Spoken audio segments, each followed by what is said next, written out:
This is Talk Stoop. I'm Kat Greenleaf. This is Johnny Weir. Hello. Hello. Now, you just described yourself before we turn the camera on as an uncommon beauty. Whatever do you mean, sir? I mean that I'm odd looking. It's strange to find them like that. They don't make them like this anymore. Well, I Not guess since they 1984.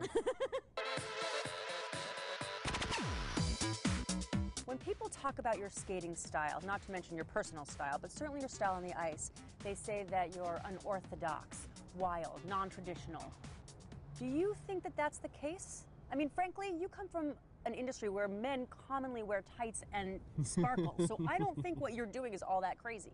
I wish there was more focus on what I was actually capable of doing. I'm going to toot my own horn. I'm a very talented athlete. I'm just as strong as any football player, as strong as any marathon runner.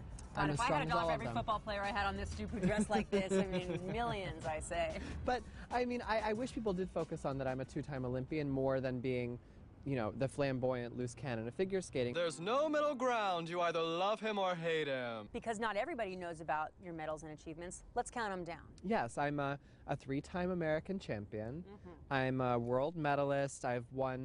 We have a very prestigious series of events every fall called the Grand Prix Series. I usually perform in 10 or 11 big shows, and in general they're abroad, in Asia, Russia, or in Europe. Then there's a final and all this stuff. I'm one of the very few skaters to have medaled in all of them.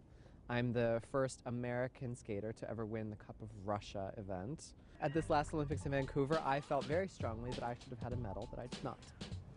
Now that you brought it up, see, I wasn't going to bring it up, but you did bring it up, and I know that you have a bit of a nemesis, right, in Lysacek. Yeah. He had a really good time at the Olympics. He did. He's the Olympic champion, and you know, he is everything that the figure skating world wants to see from a male figure skater. He played by the rules and played the game. But he's not me. But did he deserve to win at the Olympics? It's hard for me to say. I've never watched his performance because I skated after him, and as skaters, you don't watch who comes before you. Technically, my program was exactly the same as Evan's. We did the exact same elements, and you know, technically, I did just as well. So you were robbed, is what you're saying? I'm not saying I was robbed, because there's a lot that people don't gather that goes into an Olympic scoring, and had I skated before Evan, maybe things would be different. So with all this talk about your wild ways within the world of skating, are you out to buck the firmament of U.S. figure skating, or are you just being you? That was a lot of big words. You liked it? Flying at my face. Okay. I liked it. I watched Ryan Bradley skate earlier with Zorba, and that was awesome, and his was more like a vodka shots, let's snort coke kind of stuff. Sorry for all those drug references.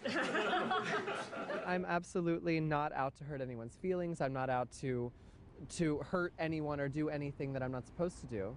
But I'm going to do what makes me happy. Johnny's a flamboyant guy, and he kind of just makes different analogies. There's certain analogies that certainly could be maybe more appropriate than others. There's nobody that should ever tell you what to do and how to do it.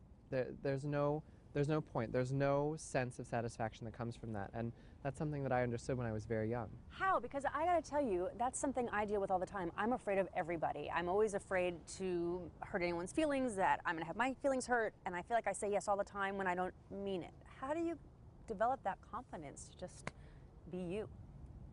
You have to. Is it fun being you? It's kind of terrifying to be me. Because? Well, you wake up every morning and you have to look in the mirror and you just go, ah!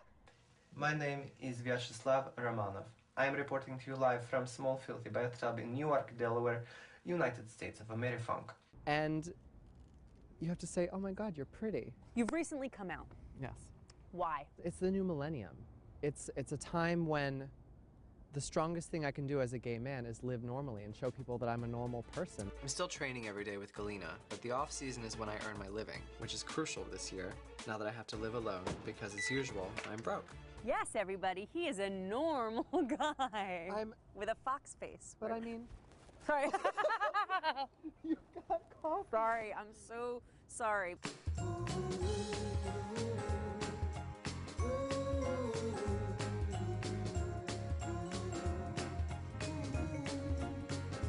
Yes, you came out in this here memoir. In this here memoir, you can't write a memoir and make it fiction. You have to tell it like it is. With the amount of kids that are having trouble coming to terms with who they are, the kids that are getting bullied, as I was my whole childhood, I needed to be honest about these things. I needed to show that being gay doesn't make you different. It makes you absolutely just as normal as anyone. I understand you have a song that's out. I do have a song. It's called Dirty Love. It's available wherever fine music is sold. Let's make it available right now. Get the thing away from me. Stop it. Stop it. I'm not scared of your dirty love. That's all you're getting. No, you have to go into... One more. No, you have to go into iTunes and buy it. I'm not scared of your dirty love. You think you know me, but I call your bluff. And I call your bluff. No, that's all you're getting because I want you to go on iTunes and buy it and hear the auto-tune version.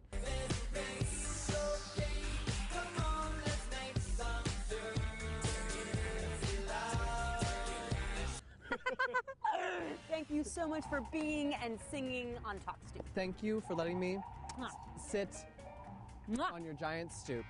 It's not giant. Don't make fun of my stoop. Oh, it's massive.